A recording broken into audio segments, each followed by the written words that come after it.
Kali ini rencananya petugas Polda Metro Jaya akan menggelar rekonstruksi di Cafe Olivier, Jakarta terkait kematian Wayan Mirna akibat meminum secangkir kopi.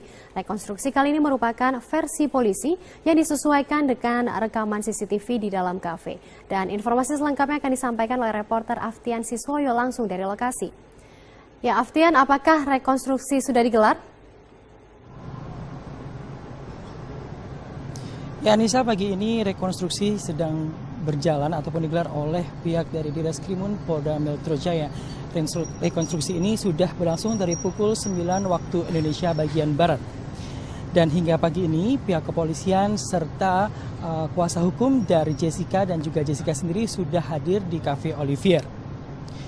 Pihak Plaza Indonesia saat kami konfirmasi sepertinya mereka belum mendapatkan konfirmasi terkait dari adanya rekonstruksi ini. Namun ternyata rekonstruksi ini tetap berlangsung pada pukul 9 waktu Indonesia bagian Barat. Dan menurut kuasa hukumnya Yudi Wibowo, Jessica dipastikan hadir pada rekonstruksi ini dan benar Jessica hadir pada pukul 8:50 waktu Indonesia bagian Barat. Rekonstruksi hari ini adalah rekonstruksi pertama dari Jessica Kumala Wongso pasca penetapan dirinya sebagai tersangka, dan rekonstruksi ini akan dilakukan berdasarkan karena keterangan Jessica saat diperiksa tidak sesuai dengan fakta-fakta yang ada. Rekonstruksi ini akan digelar dengan dua versi, yaitu versi penyidik dan juga versi Jessica. Dan saat ini kami juga telah melakukan konfirmasi kepada kuasa hukum dari Jessica, yaitu Yudi Wibowo, yang menyatakan bahwa pihaknya akan mengikuti semua arahan dari pihak kepolisian selama proses rekonstruksi ini berlangsung. Yudi juga mengatakan bahwa Jessica tetap pada pengakuannya bahwa dia merasa tidak berbuat kesalahan seperti yang disuarakan oleh pihak kepolisian, yaitu menyatakan bahwa Jessica menaruh sianida di dalam kopi yang diminum oleh Wayan Mirna. Ya, Anissa. Ya, Aftian, apa yang membedakan rekonstruksi kali ini dengan rekonstruksi sebelumnya? Ya, Anissa, rekonstruksi kali ini adalah rekonstruksi yang digelar berdasarkan versi penyidik yang disesuaikan dengan CCTV yang merupakan salah satu penguat dari ditetapkannya Jessica menjadi tersangka. Dan pada rekonstruksi kali ini merupakan rekonstruksi pertama setelah Jessica ditetapkan sebagai tersangka. Karena jika dilihat sebelumnya pernah dilakukan prarekonstruksi 2 kali sebelum penetapan Jessica sebagai tersangka. Dan hingga saat ini proses rekonstruksi masih berlangsung dari pihak penyidik, pihak kepolisian dan juga Jessica yang berada di dalam Cafe Olivier. Anissa. Ya, Aftian, terima kasih atas laporan Anda. Masih kembali bersama kami di Metro hari ini, pemirsa. Pasca penetapan Jessica Kumala Wongso sebagai tersangka pembunuhan Wayan Mirna, penyidik fokus memperkuat alat-alat bukti untuk menjerat Jessica. Namun bukan hanya penyidik, ayah Wayan Mirna mengaku juga sudah mengantongi dokumen terkait kehidupan Mirna dan Jessica selama di Australia. Lebih dari sepekan sejak Jessica Kumala Wongso ditetapkan sebagai tersangka pembunuhan Wayan Mirna Salihin, penyidik Polda Metro Jaya kian gencar memperkuat alat-alat bukti untuk menjerat Jessica di pengadilan. Saat ini polisi telah mengantongi sejumlah alat bukti kuat, namun pihak Polda Metro Jaya enggan membeberkan bukti tersebut. Mau dipancing untuk menjelaskan mengenai alat bukti, ya, karena sekali lagi penyidik dalam sistem peradilan kita, penyidik memiliki strategi penyidikan. Nah, pihak yang keempat, yaitu tersangka dan penasihat hukumnya, pembela, itu juga memiliki strategi pembelaan. Peluru apa polisi punya, peluru apa penuntutan punya, salah satu strateginya adalah bagaimana mematahkan dalil-dalil yang dimiliki oleh penuntut. Sekarang kalau semua dibuka dari, kita masih bertandingnya nanti 4-6 bulan ke depan ini.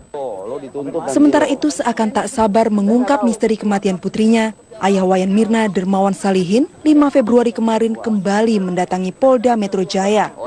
Selain ingin mengetahui perkembangan kasus putrinya, Dermawan juga menawarkan bantuan untuk penguatan tuntutan di persidangan. Dermawan mengaku saat ini sudah mengantongi 8 alat bukti untuk melawan Jessica di pengadilan nanti. Ia juga sudah memegang sejumlah dokumen mengenai kehidupan Mirna dan Jessica selama kuliah di Australia dari pihak kepolisian Australia. Dari beberapa berkas yang ia miliki, setidaknya 2 buah berkas sudah diserahkan kepada tim penyidik Polda Metro Jaya.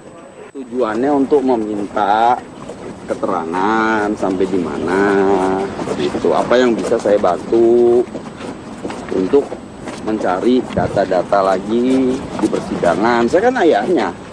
Terkait berkas yang dari konsulat di Australia, Kan saya itu ngomong, nanti deh nggak usah ditanya lagi, itu nanti di persidangan aja ditanya. ya? Langsung dibuka di sidang ya Pak? Ya. Nggak dikasih ke... Tapi ada data, karena itu data yang sangat vital ya, jadi nanti aja deh. Saat ini penyidik memiliki waktu setidaknya 4 bulan ke depan untuk menguatkan alat bukti dan meyakinkan jaksa hingga kasus ini naik ke persidangan. Tim Liputan Metro TV. Direktur Reserse Kriminal Umum Polda Metro Jaya Kombes Pol Krisna Murty mengatakan hanya kepolisian yang memiliki akses untuk meminta data kepada kepolisian Australia. Krisna mempertanyakan pernyataan ayah Mirna Dermawan Salihin yang mengaku mengantongi berkas dari kepolisian Australia tentang kehidupan Mirna dan Jessica di negara tersebut. Dia sama polisi Australia kan yang punya akses kan kami kan. Pak, kira-kira motifnya sudah diketahui? Nah, Anda berputar dengan motif nanti disampaikan di pengadilan. Kasus ini jangan diperumit dengan polemik. Beralih ke informasi. Dikarenakan keterangan yang diberikan oleh Jessica Kumala Wongso kepada tim penyidik terus berubah-ubah dan tidak konsisten. Sehingga tim penyidik melakukan rekonstruksi ulang berdasarkan rekaman CCTV yang ada di dalam Cafe Olivier serta keterangan-keterangan dari karyawan yang bekerja di Cafe Olivier. Namun saat kami melakukan konfirmasi kepada kuasa hukum Jessica, yaitu Yudi Wibowo, pihaknya menyatakan bahwa akan mengikuti seluruh arahan yang diberikan oleh pihak kepolisian ataupun tim penyidik selama proses rekonstruksi ini berlangsung. Hasil dari rekonstruksi ini nantinya akan dicocokkan dengan bukti-bukti yang terlebih dahulu sudah dikantongi oleh pihak kepolisian. Krisia, demikian informasi yang dapat kami sampaikan, kembali ke Anda di studio. Baik, terima kasih atas laporan Anda. Dini hari tadi, Sarawin akan melaporkan langsung hasil pantauan dari Gresik, Jawa Timur. Sarah, bagaimana kondisi terkini banjir di sana? Apakah warga sudah diungsikan saat ini? Ya Elvita, untuk kondisi terkini banjir yang melanda Gresik, Jawa Timur sejak dini pagi hari tadi memang selain menggenangi Jalan Raya Benjangan yang merupakan jalan raya utama yang menghubungkan desa Gresik dan juga kota Surabaya, banjir juga menggenangi ratusan rumah warga yang berada di 7 desa di Gresik, Jawa Timur. Kini saya akan mengajak melihat kondisi terkini lokasi desa Benjeng, Kecamatan Benjeng, yang merupakan desa yang dilanda banjir terparah di Gresik ini. Selamat siang, Ibu. Ya, siang. Dengan Ibu siapa? Bu Marlika. Bu Marlika, ini banjir sudah terjadi sejak kapan, Ibu? Ya, 5 kali, 7 kali, 6 kali, kalau 1 tahun. Jadi setiap tahun terjadi, Ibu? Iya. Ibu tidak ada rencana mengungsi, Bu? Bisa, mengungsi di sana, di jalan. Mengungsi di luar. Berarti sekarang Ibu di sini masih melakukan kegiatan? Iya, nggak bisa ditempati kalau banjir. Biasanya banjir kayak gini berapa lama, Bu? Ya, 5 hari, 4 hari. Terima kasih, Bu. Iya. Ya Alvita, seperti yang telah dikatakan Ibu Malika tadi, memang banjir ini rutin terjadi setiap tahunnya. Ya, dan coba kita akan bertanyakan pada seorang warga lagi. Selamat siang, Pak. Siang, Mbak. Pak, ini banjir ini rutin terjadi setiap tahun. Ini apa, Pak, penyebabnya? Iya, yang kami tahu dari media itu banjir ini disebabkan oleh luapan Kali Lamong ya. Jadi tanggulnya itu jebol, informasinya seperti itu. Apa sudah ada upaya penanggulangan, Pak, dari pemerintah? Yang kami tahu itu sampai hari ini, sampai yang banjir kali ini, yang entah ini yang kesekian berapa itu ya kita juga lupa. Itu ini sebatas masih wacana, belum ada tindakan konkret di lapangan oleh pemerintah. Ada info bahwa ini menjadi wilayah pemerintah kabupaten, tapi ada juga info bahwa ini menjadi wilayah dari pemerintah provinsi. Bagi kami warga yang menjadi korban musibah tiap tahun seperti ini, kami tidak mau tahu itu mau kabupaten, mau provinsi, tapi yang terpenting bagaimana itu tanggul itu bisa segera diperbaiki. Apapun kendalanya di lapangan, saya kira juga pemerintah punya kekuasaan dan kekuatan untuk menyelesaikan. Apa harapan warga, Pak, kepada pemerintah? Ya, sebetulnya kami ini juga sudah jenuh, capek dengan banjir rutin seperti ini. Dan kami juga hampir habis kesabaran. Kami berharap pemerintah atau negara hadir di tengah-tengah kami merasakan musibah seperti ini. Setidaknya caranya bagaimana? Segera beresin dengan tanggul Kali Lamong itu secepat mungkin. Terima kasih, Pak. Demikian Elvita yang dapat kami laporkan dari Gresik, Jawa Timur. Kembali pada Anda. Ya, Sarah, baik. Terima kasih untuk laporannya. Pemirsa, antrian kendaraan memadati arus lalu lintas kawasan wisata Lembang, Bandung Barat, Jawa Barat diprediksikan puncak kemacetan akan terjadi hingga berakhirnya libur panjang sore nanti.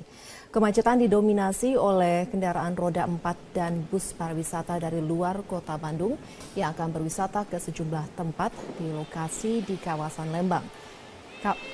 Banyaknya kendaraan yang parkir di tepi jalan juga menjadi penyebab kemacetan. Dan untuk mengurai kepadatan, Polres Cimahi telah memberlakukan sistem buka tutup jalan di sejumlah jalan protokol di Lembang. Diprediksi puncak kemacetan akan terjadi hingga berakhirnya libur panjang sore nanti. Sementara itu antrian kendaraan juga terjadi di gerbang tol Cikarang Utama. Kendaraan pribadi mengular 100 hingga 200 meter jelang gerbang tol menuju Jakarta. Data dari Jasa Marga, lebih dari 71.000 kendaraan masuk ke gerbang tol Cikarang menuju arah Cikampek, sementara lebih dari 77.000 kendaraan melewati Cikarang menuju ke arah Jakarta.